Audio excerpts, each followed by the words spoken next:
Well, you know, Nigerians, I mean, everybody likes new things. I don't know who doesn't.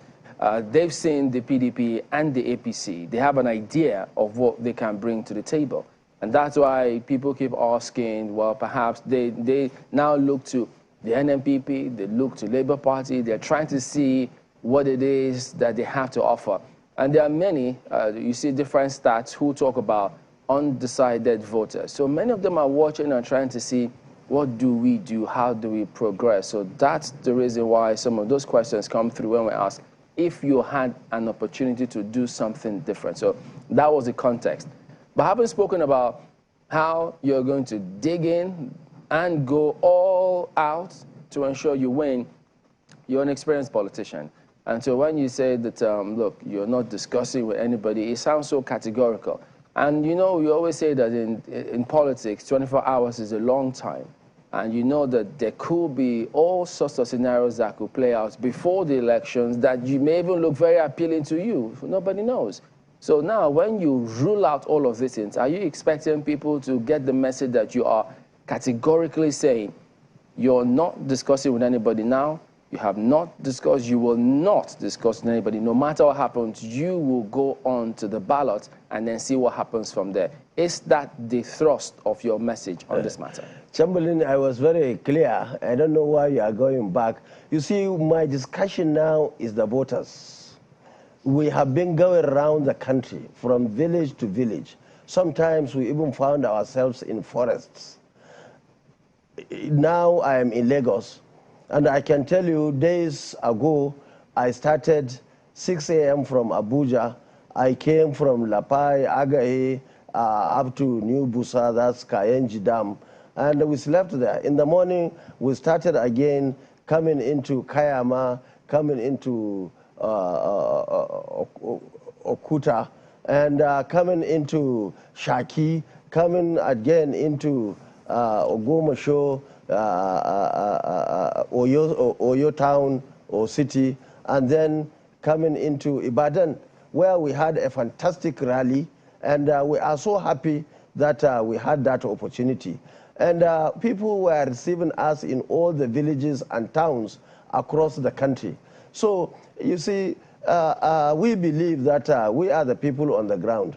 All these guys that are flying from one city to the other, they don't even know the problems that people are having in this country.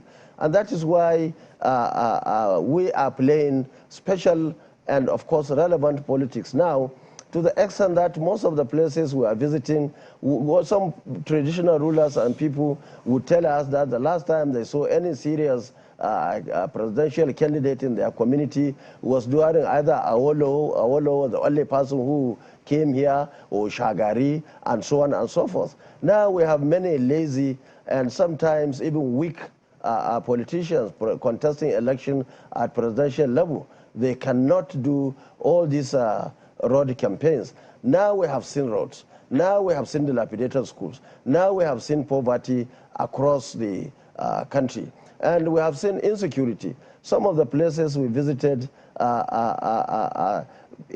areas that are infested with even criminals. And we felt that in life one has to take a calculated risk.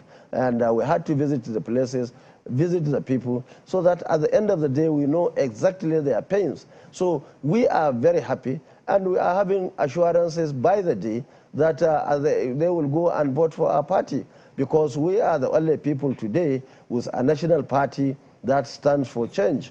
We are the only party that is today having a very credible candidates and other candidates. And we are the only party really who believe in the sufferings of our people. And we have done it in Kano, in all the areas. We are able to maintain peace. We are able to bring prosperity. We are able to do a lot in the area of education, agriculture, infrastructure, and so on and so forth.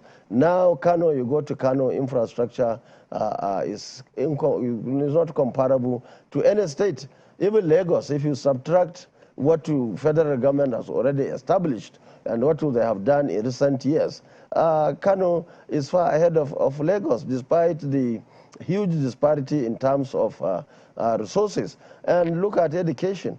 Now we have decided to build 500,000 classrooms to accommodate about 20 million out of school children. We have decided to cancel the issue of payments of WAEC, NECO, and even JAMB. It will be free. We have done it in Kano, and we believe that is doable. We have a lot of resources in this country. In Kano, we refused to borrow 1 naira when I was governor, meaning there was enough resources in this country. And anybody who says anything to the contrary, let him come for any debate. And we have been trying to bring out some of these candidates for debate. And even channels themselves organized debate.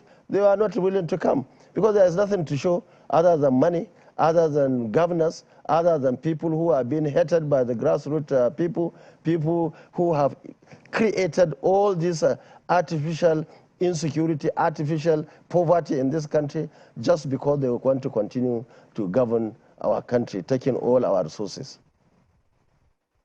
All right, just one more thing, and if you